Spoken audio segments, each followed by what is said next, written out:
Hey, welcome to another exciting episode of Black Beat Podcast, brought to you by Flossin Media, and I'm your host, John Washington, the CEO of Flossin Media. And I'm joined by my co-host today, Fawn Aberson, managing editor of Flossin Magazine, and Dr. Stephen Holt, the CEO of Tri Excellence and the chair of Oversight Committee of the North-Northeast Housing Strategies under the Portland Housing Commission. Today, we have a distinct honor of welcoming a special guest, my friend, Senator Ron Wyden of Oregon.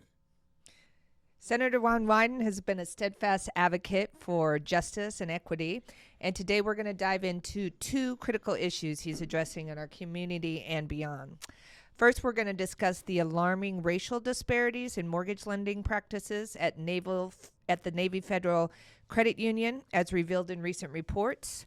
And Senator Wyden, along with his colleagues, has called for a thorough review to ensure fair lending practices for all. Secondly, we're going to explore new legislation introduced by Senator Wyden to crack down on companies using price-fixing algorithms to inflate rents. The legislation aims to protect renters and combat the housing affordability crisis. Senator Wyden, thanks for joining us today, and let's dive right in. Senator ain't gonna be did anybody order lunch? No. Hey, here's something that came across my desk, Senator, and I'm gonna tee this up for you. Okay. Companies like RealPage, Yardi brand themselves as providing property management software, but in reality, they facilitate collusion amongst landlords to change above market rents. These companies collect real-time price and lease information from landlords and in return suggest rent increases, which helps landlords suppress price competition in the rental housing market and is exactly how price-fixing cartels operate. But instead of using code names and secret meetings, and price fixing is offered as a service. Talk to us a little bit more about what this is all John, about. John, what this is about, and it's so good that you're willing to dig into it because the stakes are really high, is when people think of price fixing, they get a few folks who go over and go to the steak restaurant and they have some expensive drinks and they have some fancy steaks and they decide to set the prices so that they're going to pad their profits and everybody else is really going to get clobbered in their wallet. Well, that's the way it used to work, and certainly people will still try it. But today, what you're seeing is a lot of this price setting facilitated by algorithm. Wow. And these algorithms, sometimes are portrayed as kind of innocent, neutral computer formulas. But that's not really what they are at all. And if, for example, you got a couple of these big, firms combining competitors' rental property and pricing information, you suggest certain rent increases, it can be illegal collusion and basically facilitated by the algorithm. And so I have introduced two pieces of legislation. One is the Algorithm Accountability Act. That's designed to make sure that minorities don't get hammered in terms of denial rates, in terms of housing and education and the like. Wow. We've got a lot of support for that. And most recently, I've introduced legislation, a separate bill to deal just with the housing issue, called the Preventing the Algorithmic Facilitation of Rental Housing Cartels. And that's the kind of second example that I gave you. Senator, how did this come to your attention? How did this come to the Came to my attention this way, John. I showed up in the Senate, and nobody knew how to use a computer except one fellow. And I said, I don't know everything about this. We don't want to date ourselves on that one. But I'm going to get into this because, Oregon has always been about wood products and agriculture. We always will be. But I want us to get into technology as well. So I dug into these things. I wrote the digital signatures law, for example. That's the law that when you're signing your papers, you don't have to fill out 250 pages anymore. You can just click through the whole thing, be done in a few minutes. I wrote Section 230. That's the bill on the platforms that says the individual is responsible for what they post on the platform. I wrote the Internet Tax Non-Discrimination Act. And so I keep my antenna up for these technology issues because they obviously have such great implications for the way we live now, and we hire people. Pro and con, I take it, right? You There's pro obviously and con. My technology staff, I recruit them like they're Damian Lillard and LeBron James. I hear you, because it does. Sometimes, because sometimes the bad seed could be planted in the seed amongst the seeds, right? You got it. So as you move through this, and so I hear you're presenting a bill in relationship to this algorithm situation that you got going on. Tell us a little bit about the bill. Well, what it's going to do, it is a fit with the Federal Trade Commission's investigation. The Federal Trade Commission, in effect, said, I was bringing up valid issues. So they are looking at it administratively.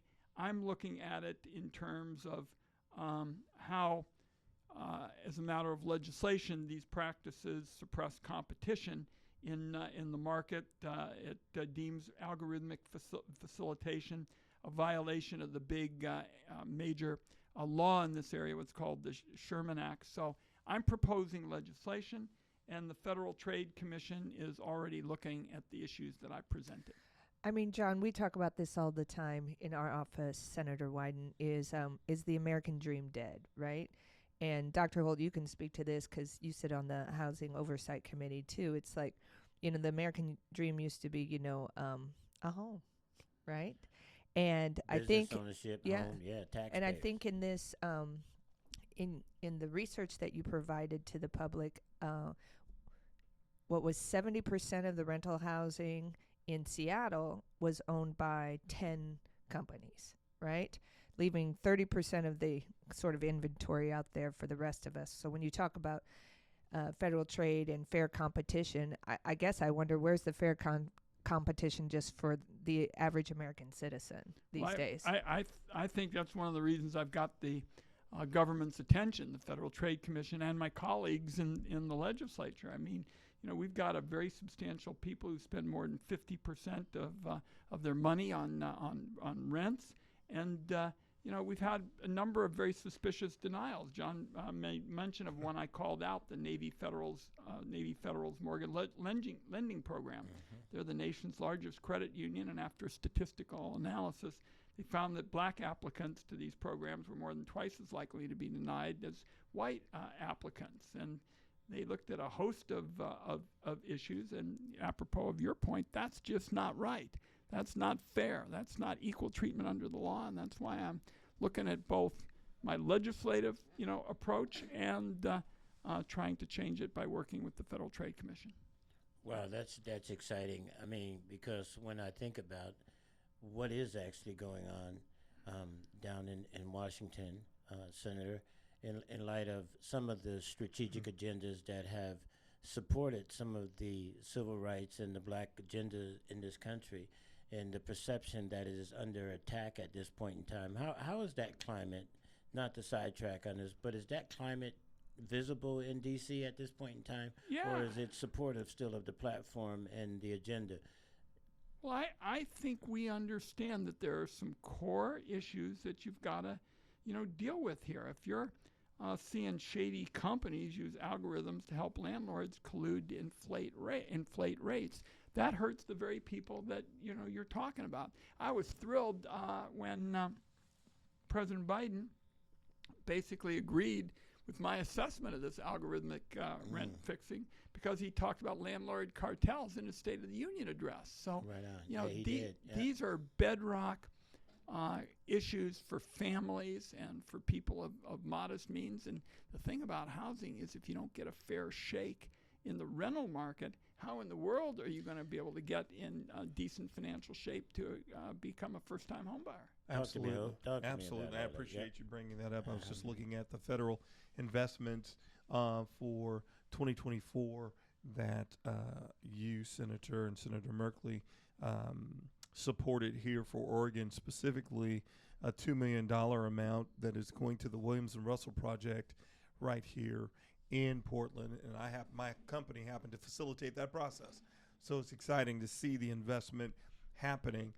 Concern that's from a national standpoint, what you're talking about impacts everybody, and we're glad to hear that.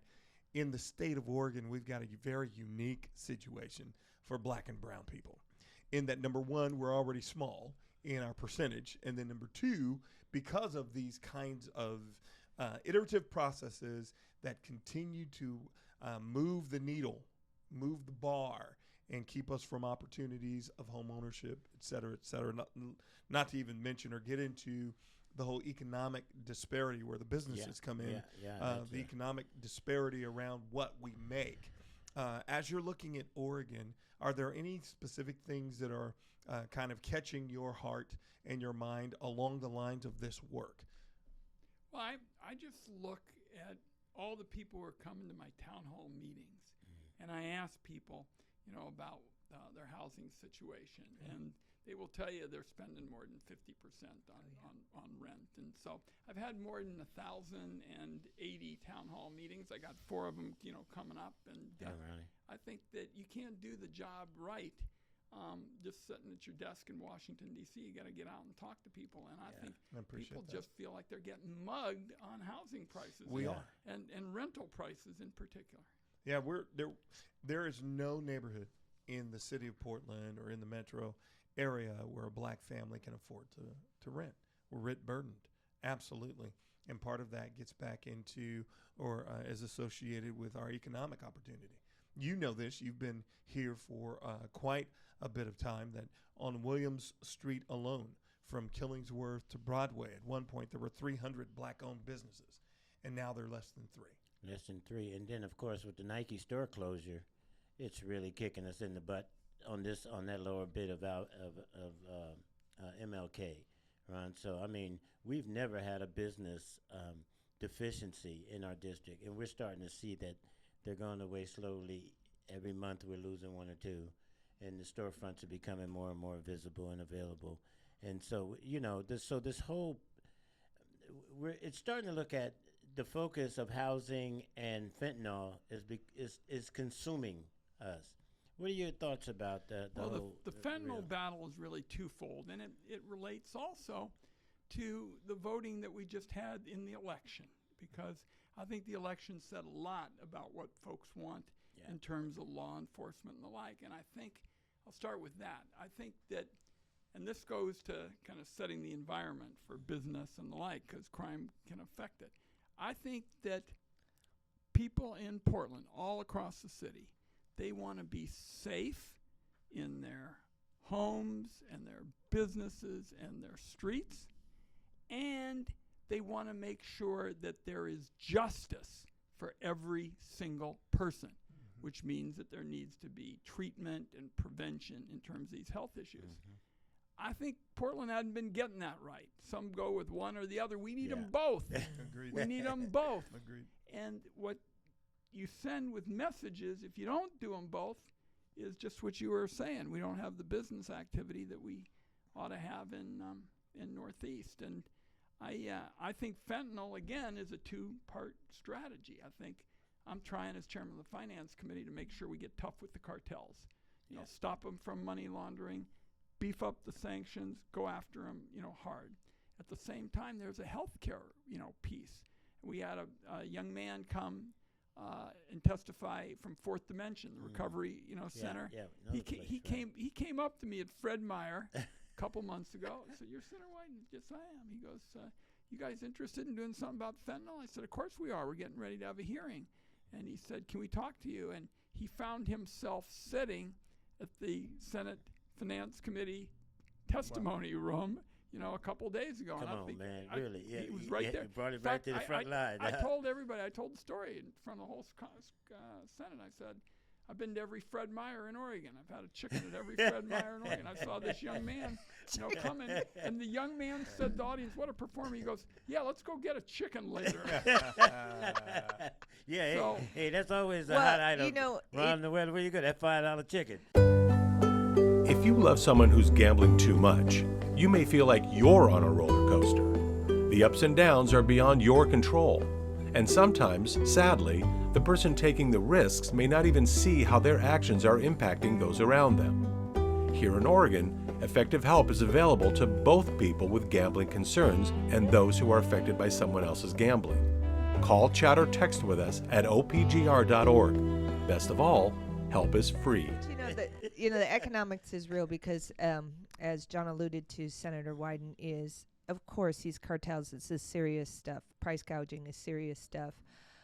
Investing into our business community, especially in Oregon here, is serious stuff. And I think maybe, as organizations that represent thousands of small businesses in Multnomah County alone, 94% of the businesses are small right now, right? We've had a lot of, in Portland, large corporate divestment, right? They're fentanyl, all these issues, the price gouging, the high rises of rent, the lack of housing. But how can we really marry business investments and these social service and housing stability investments? For example, I think through Business Oregon, there were $56 million in asks from community-based organizations and small businesses, all coming with a plan to hire staff, hire employees, and grow their revenue. Recently, Prosper Portland in the city of Portland had $105 million in asks from over 400 small businesses and community-based organizations. And again, each application outlined a plan to hire employees and grow revenue. Yet, Business Oregon only had $18 million to give, and Prosper Portland, out of the $105 million asked, only had $5 million to give. The total of $178 million to get businesses back on track, hire employees, grow the economy. It feels like it's not a lot compared to, over the last 10 years, just the city of Portland alone has spent $1.7 billion on the homeless situation. I'm just wondering, we get the problems, we get the gouging. Do you feel like there's an equal to focus on investing back into our small business community? There's a lot more to do, and let me give you one path that that your listeners can pick up on. Senator Merkley and I'm chairman of the Finance Committee. He's an influential member of the Appropriations Committee, the Spending Committee. Every year, we designate a certain number of priorities that we call community investments, congressionally designated spending on community investments.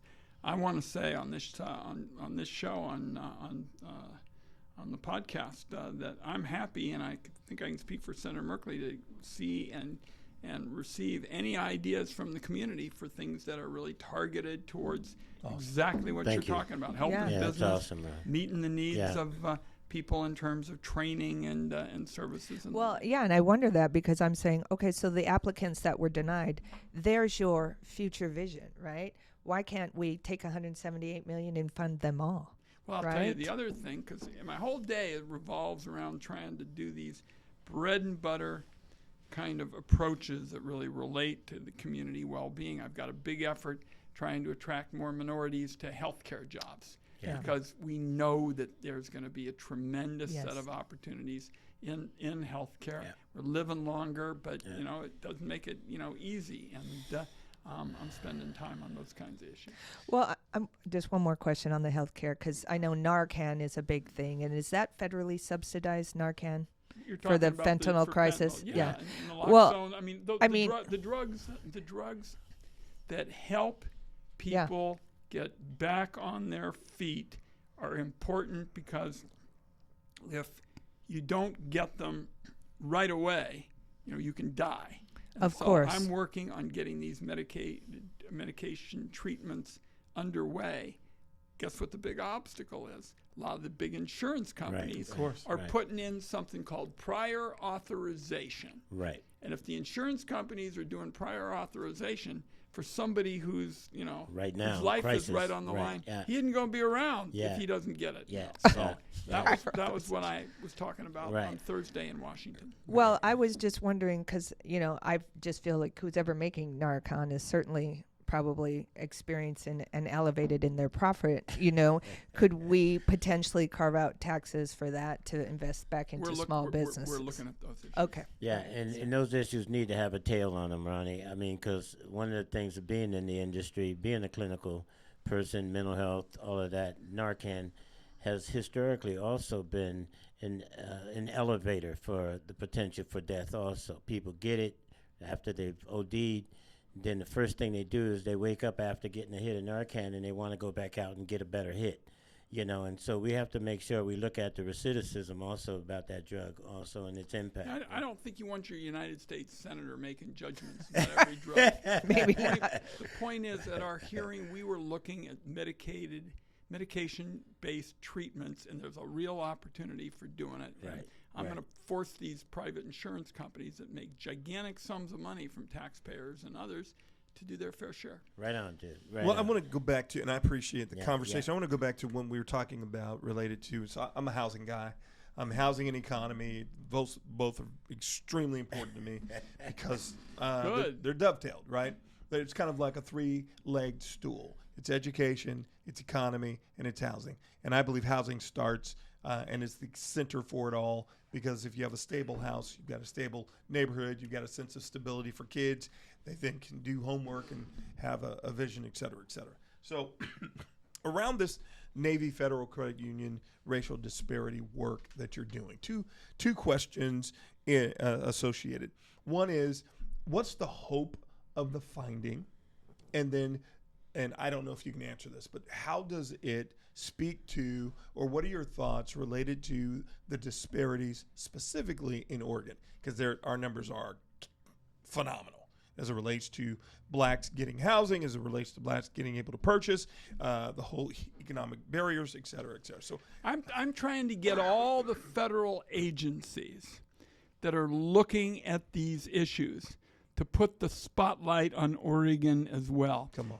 We don't get quite as much notice in all these studies and the like. I mean, you know how they do it. They go, well, Oregon's 3,000 miles away, so that's it. And then they say the minority population isn't as large as it might be in another town in the East Coast and the like. And I'm saying, what are you talking about? We pay lots of taxes.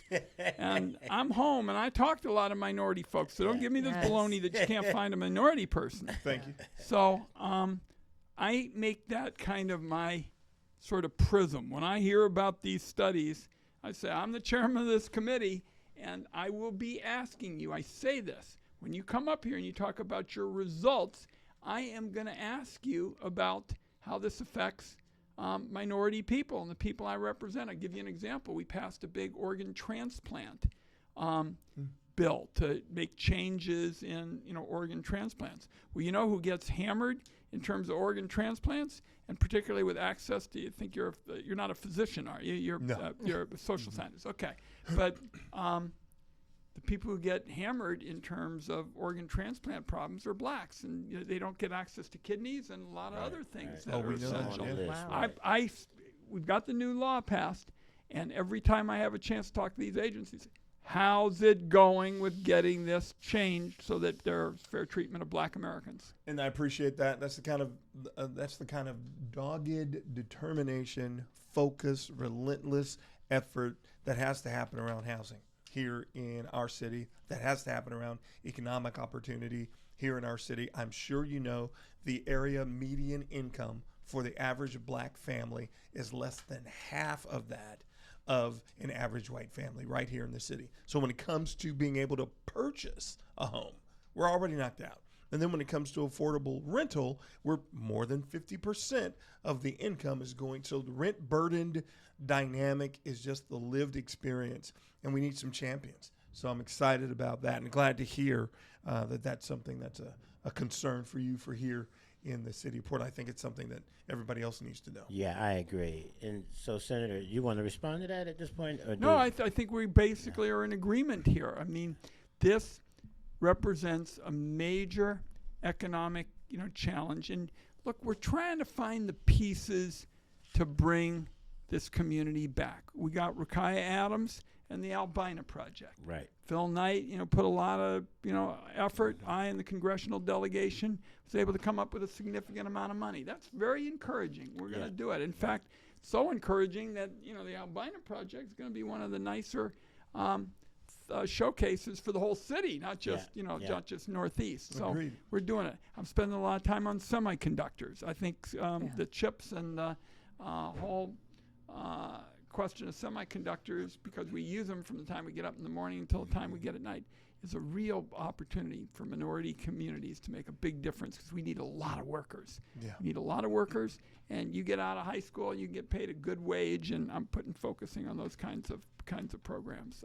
Roads, bridges, transportation systems, healthcare. Those 3-4 areas that I think are well tailored to our job here. But just as John said, I tell people all the time, I'm chairman of the committee. They're happy to give me a portrait or some such thing. I'm not in this to get a portrait. I'm in it to get stuff done. Yeah. And to, really, go in there, and like I did, played basketball, come to play every day. Yeah, I appreciate it. I appreciate the investment of the $350 million. Or is it $350 or was it $450? $450 million that has come to the I-5 Rose Quarter project, and continuance of and kind of restitching together the neighborhood that was so directly decimated by federal action in the late 60s when I-5 was built. I mentioned how the feds do it. I got a book coming out here fairly shortly, and I mentioned how some of that happened. Yeah, Wow. yeah. Wow. Well, we're interestingly enough, my company is very much involved in facilitating that process with the Historic Albina Advisory Board, Right, along to have. with Albina Vision Trust. And Right, John happens to right. sit on. You doing Yeah. stuff with Historic. Andrew? You doing stuff with the construction company, Andrew Colas? We're Oh, doing yeah. that. Oh, So, yeah. and it's Jeff Moreland who Jeff is Moreland. involved, Raymore Construction, and absolutely. So we're very much involved in all of that. Rakaya and her leadership, Winta and the team. The hope is to be very collaborative in what we do and leverage, hopefully, future opportunities for further let's investments. do this, because I'm going to have to get out the door. I'm juggling today. Yeah. John, are there other things you want to cover? Senator, we've come to some clarity. One question that I have been wanting to ask you, and in light of things down in D.C., Senator, is the American dream dying? And let me preface that a little bit. Is the whole ideal on the national, is small business still the backbone of this country? Because the struggle that we're having over here is representational. The question still remains in our minds, do they matter still? Does the small business sector matter? I mean, in reference to the social service needs that we have, the housing needs that we have. Is the same construct, the American dream, still rooted and supported by the small business? Yeah, absolutely. And, I tell everybody, when you're done with the fingers on both hands, you have covered the number of big businesses we have in Oregon. Yes. We are overwhelmingly a small business state. So you may have heard that I'm leading the effort to get this tax bill, through, where we have help for small businesses, research and development, assistance, the child tax credit, these kinds of things. And I think we're going to get it. I think we're going to get it done. We got 357 votes in the House of Representatives. I was taking it to the Senate Republican leadership. Yesterday I said, you promised, all those small businesses 7 years ago that you were going to take care of their research and development stuff. So we're on it. And to me, I gave you a kind of insight about how I work with the agencies, and that keeps saying, remember Portland, Oregon, your chairman's got an election certificate, from, the people of Oregon. And I think we're making progress, but I'll close the way I think about these things. There was a great Israeli ambassador, and there was a lot of debate about who said it, and they decided it was him. And at one point in an argument, 20 years or so ago, he was asked about, is America going to get it together? Is America going to get it right? And he said, never forget. His name is Abba Eban. The Americans always get it right. And then people kind of looked a little skeptical, and he goes, after they've tried everything else. Thank you. Hey, folks, welcome Lot to of this fun. exciting episode of Black Beat Podcast.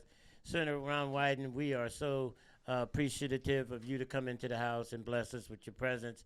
And hey, man, welcome home for a little while. Enjoy your stay while you're here. God bless. But, I'll man, be back. But we're coming to you with a bigger Good. and better plan constantly, Good. Senator. So stay tuned, and we'll be knocking at the door, letting you know we got some thoughts in mind. We're on the program. Hey, Thank you. And y'all, look, scroll down, hit that subscribe button to Flossin TV, and listen. This was a barn burner. I don't know about any of y'all, but Mr. Senator Wyden, you shot a few free throws at this point, and you knocked them down. We appreciate you I being got to at work the on house. my three.